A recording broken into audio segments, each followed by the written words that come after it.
the topic which has been now ongoing for several weeks. A very important topic for us all as being Muslims, as people of the Quran, the people of Tawheed, the people and believers of Rasulullah sallallahu alaihi wasallam and his blessed teachings.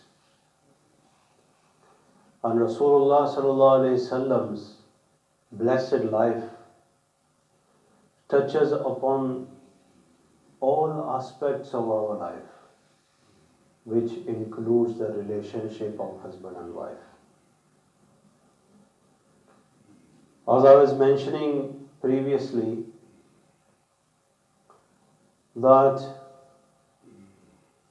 if we remember, we were talking about the tongue, Zuban.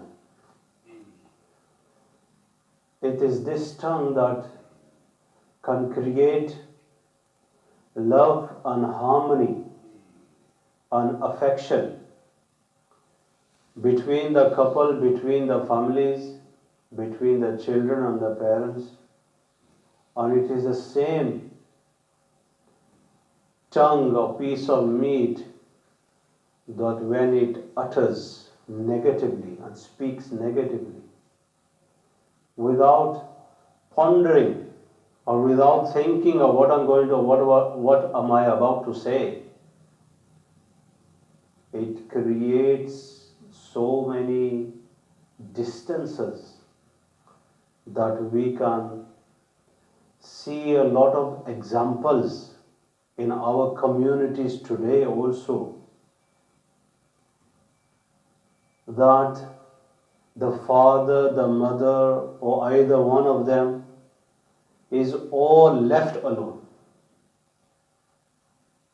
Why? Because of his negative attitude. Islam, the Quran, the Hadith of Rasulullah sallallahu alaihi wasallam, they always and everywhere they teach us the positive attitude, to have a positive attitude. So if you remember, I mentioned regarding Dr. Abdul Hayy Arifi Rahmatullah alayhi and his book Uswa Rasul Akram. And he also mentioned somewhere that this sunnat of Rasulullah sallallahu alaihi wasallam has now been left. In other words, this sunnat is not being followed. Which sunnat? Rasulullah sallallahu alaihi wasallam's sunnat is that when Rasulullah sallallahu alaihi wasallam used to enter the house, enter into his own house and visit his beloved wives, our mothers, Ummahatul Mu'mineen, Ridwanullahi ta'ala alayhinna ajma'een, he used to enter with a smiling face. जब आप सल्लल्लाहु अलैहि वसल्लम अपने घरों में तशरीफ ले जाते थे तो आपके चेहरे पर एक खास किस्म की मुस्कुराहट होती थी, smiling face. So Dr. Saab Rahimullah used to say that this sunnat is now dead. We need to alive this sunnat again. Very difficult. Very difficult. Now look at Rasulullah sallallahu alaihi wasallam, that he's got so much work to do in regards to Islam, the Tabligh, expeditions, and so much work is left in the pipeline. There is revelations continuously coming from Allah subhanahu wa ta'ala. And the word of Allah has to be spread from east to west and from north to south. And there are enemies surrounding Medina Munawwara. And within Medina Munawwara, there are hypocrites who are always looking for some kind of a matter that goes wrong, then we can take advantage of that. It's a hypocrisy. This is what hypocrisy. Hypocrite is a person who outwardly acts like he is one of the Muslims. He is one of the mu'mineen. He comes to masjid, everything. But inside, deep in his heart, he is hiding kufr. That's a hypocrite. And many a times Rasulullah sallallahu alaihi wasallam was also informed about the hypocrites. That such and such a person who comes into your gathering and sits beside you is a hypocrite. So all these worries, all these tensions, but besides all that, when Rasulullah sallallahu alaihi wasallam enters into his houses, entering with a smiling face. Smiling face. तो ये बहुत बड़ी सुन्नत है रसूलुल्लाह सल्लल्लाहु अलैहि वसल्लम की कि घर में दाखिल होते वक्त इंसान के चेहरे के ऊपर क्या हो? मुस्कुराहट हो.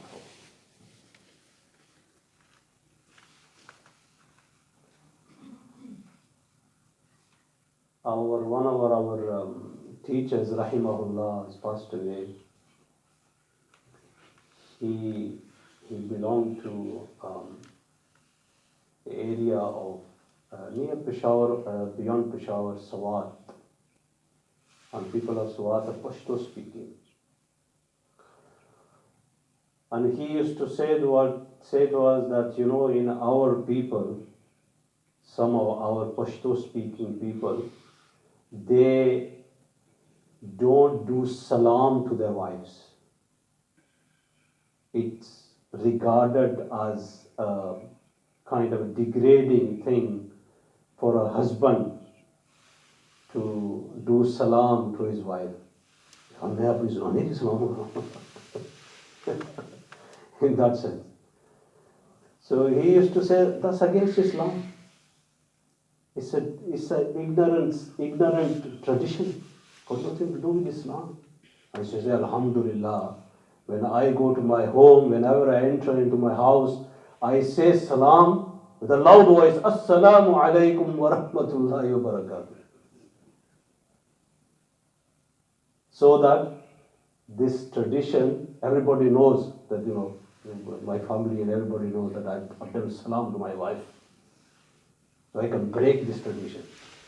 And if you want to, the way forward to breaking traditions, the Jahiliyyat traditions, the ignorant tradition is to start from your own self.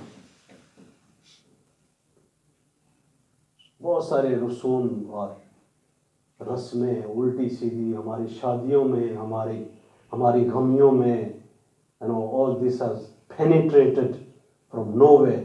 If you want to go and ask, where did you get this from? It's not proven from anywhere from Quran and Hadith. It's just there. Yaar, my Dada used to do this. So Dada is no dalil of evidence in the Quran and Hadith. So the best way to abolish or get rid of these ignorant traditions from our communities or from our families is that we start from our own self, from our own house. That's the best way. And then slowly people will ask you, why have you done something different this time? What's happened? Then you can explain to them. That's a good way of doing it. The bad way of doing it is that we tell somebody else to do it and we keep ourselves safe. It doesn't work like that normally. The reaction to that is then very negative. So the sunnat of Rasulullah sallallahu alaihi wasallam is to enter into the house with a smiling face. And generally, adu salam, assalamu alaikum wa rahmatullahi wa barakatuh. Enter into the house with the right foot, smiling face, assalamu alaikum wa rahmatullahi wa barakatuh. People do salam, but nowadays salam is kind of, it's going away. It's not regarded as something which is important no more. It's a very big sunnah doing salam. By doing salam, you take away everything, every harm and everything which is between you and the other person. It's all gone, it vanishes. Assalamu alaikum wa rahmatullah. It's a very big dua, it's a supplication. बहुत बड़ी दुआ है salam. And people who do salam, they say, no. Don't even hear the person. You can hear that he's muttered something. You can see somebody's lips moving, but you can't hear the salam. So salam is assalamu alaikum. It's not salam alaikum. Salam alaikum. Salam alaikum. Salam alaikum. That's not the salam. There's no such word as salam alaikum. Assalamu alaikum.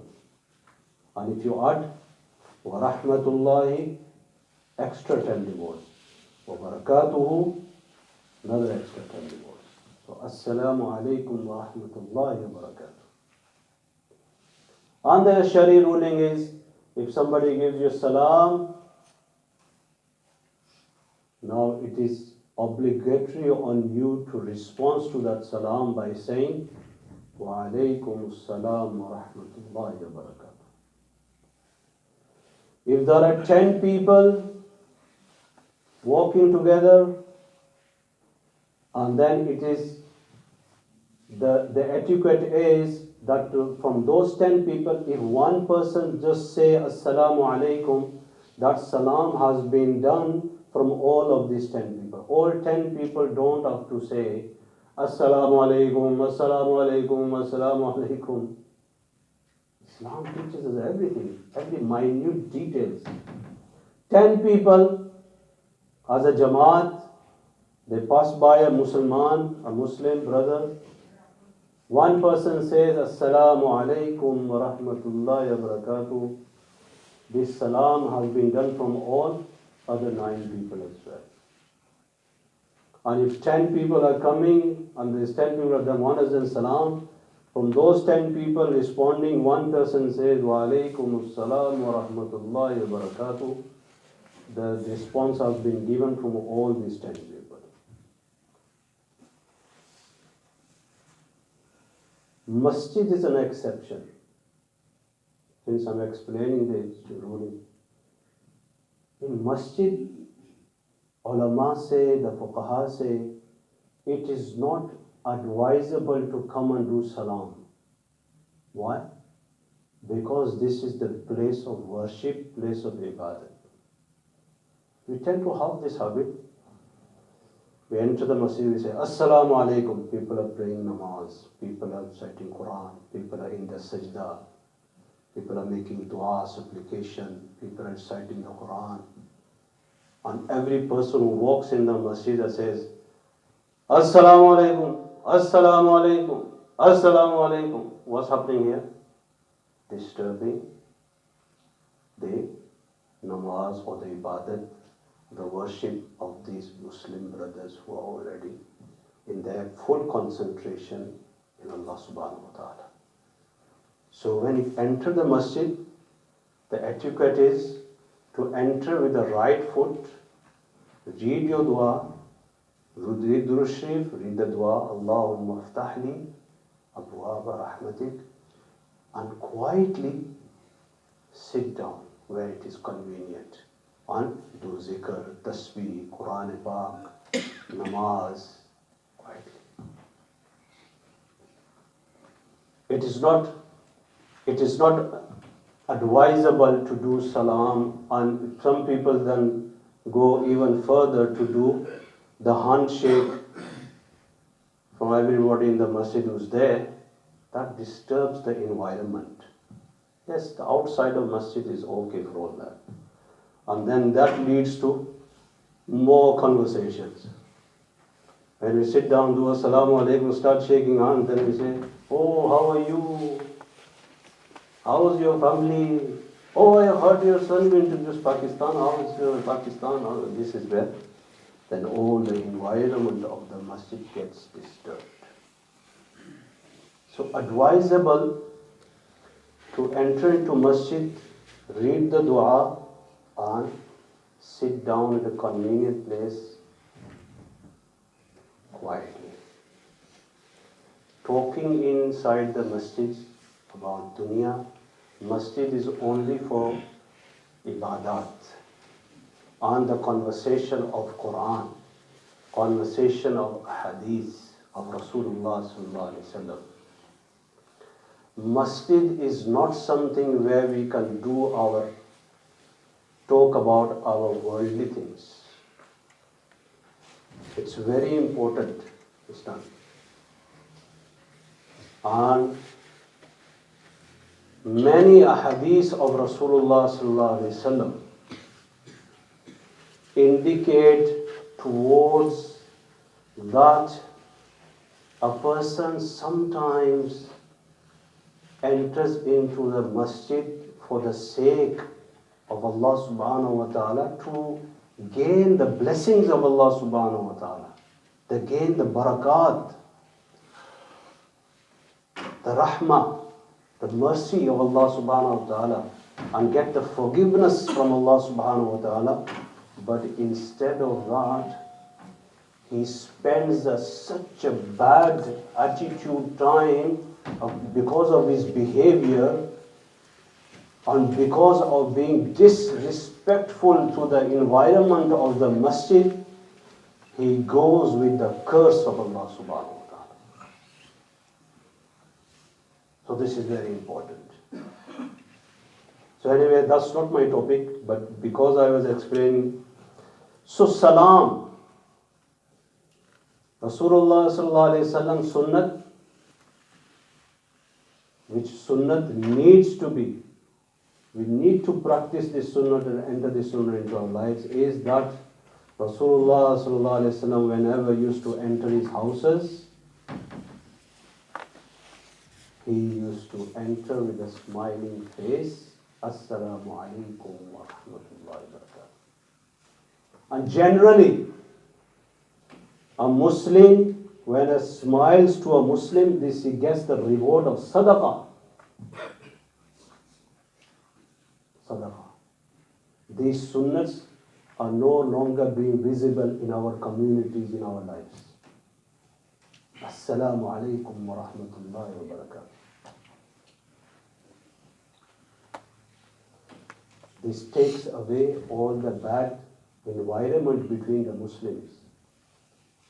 So we should make an intention today that from now on, as a husband, when I enter my house, I will enter my house with a smiling face and do the salam. As a father, when I enter my house, I will enter smiling face towards my children and do salam to them. And as a child, when I see my parents and enter into my house, I see my father, I see my mother, I see my uncle, I see my aunt, I will smile to them and say, Assalamu alaikum wa rahmatullahi wa barakatuh. Do we all make intention of that today, inshallah? Inshallah.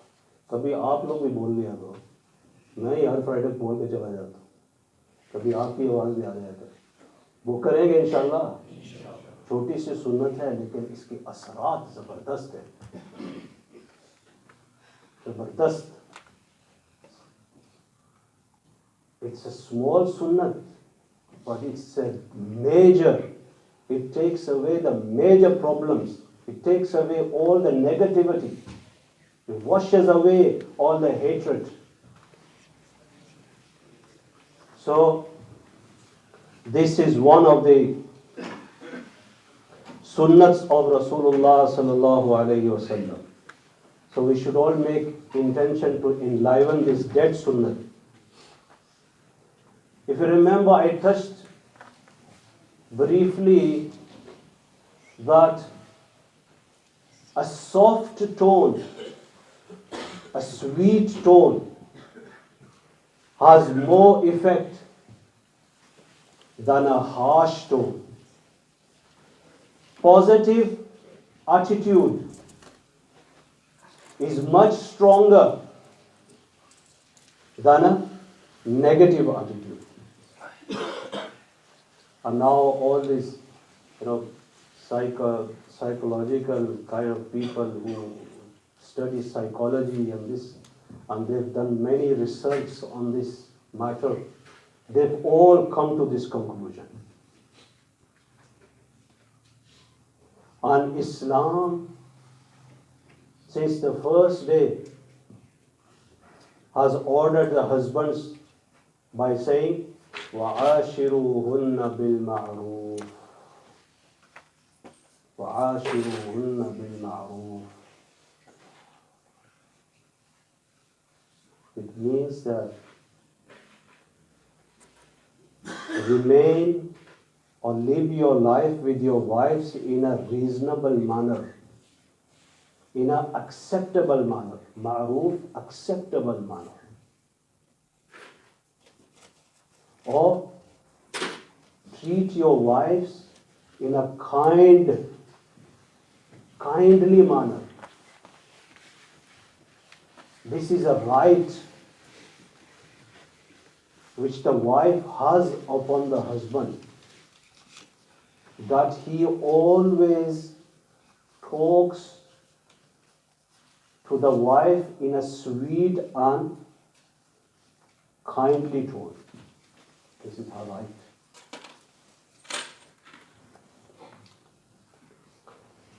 Allah subhanahu wa ta'ala in the Quran, this is ayat of the Quran, Allah subhanahu wa ta'ala ordered Hazrat Musa alayhi salam and Hazrat Harun alayhi salam, both brothers, Musa alayhi salam and Harun alayhi salam, both prophets of Allah subhanahu wa ta'ala, and both brothers.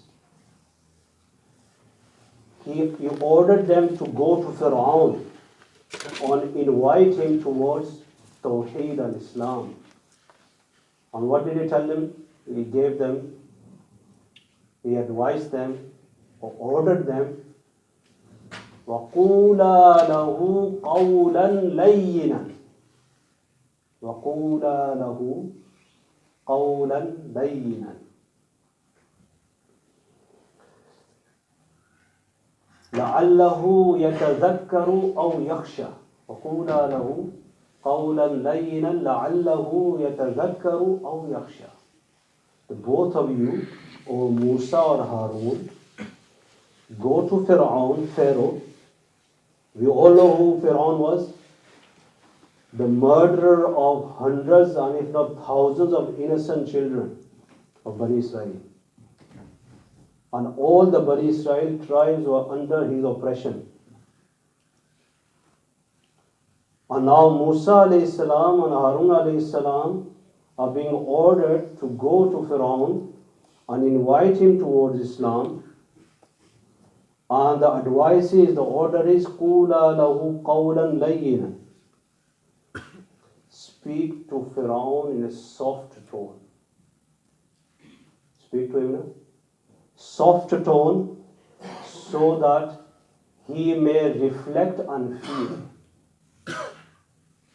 Now, Allah subhanahu wa ta'ala knew it was destined for Pharaoh that he is not going to bring him on. He is going to die as a kafir. And that's what happened.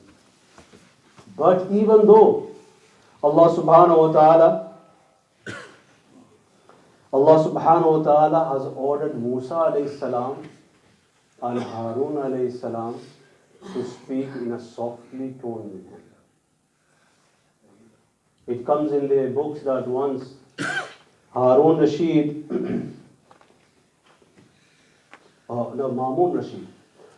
Mamun Rashid, the Khalifa of the Muslims, was severely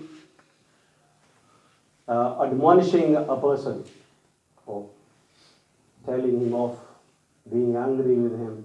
He must have done something wrong.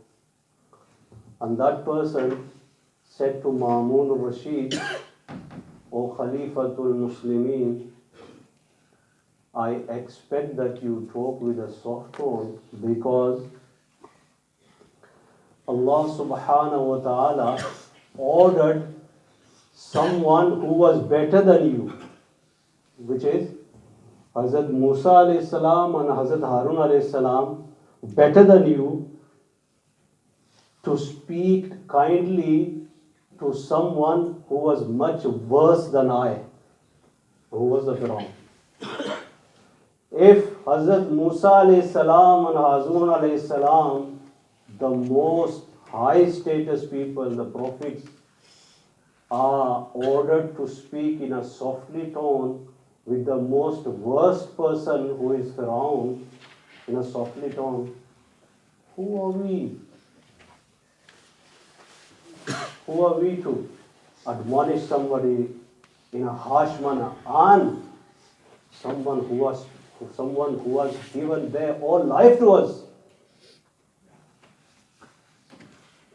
who has given all their life to us? If you remember, many weeks ago I said you only said "Maine Kabul kiya," and by just saying "Maine Kabul kiya," the poor lady has given all her life to us, to the husband. She's left a father, mother, brothers, everything.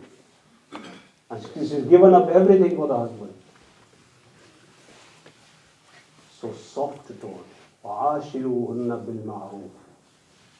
Live with your wives in an acceptable, kindly manner. Kindly manner. And there are many hadiths, inshallah, which I shall explain further on, which give us the guidance of how to live a family life. And we all need this guidance in order to live a life, because these things are also going to be asked about on the day of Qiyamah.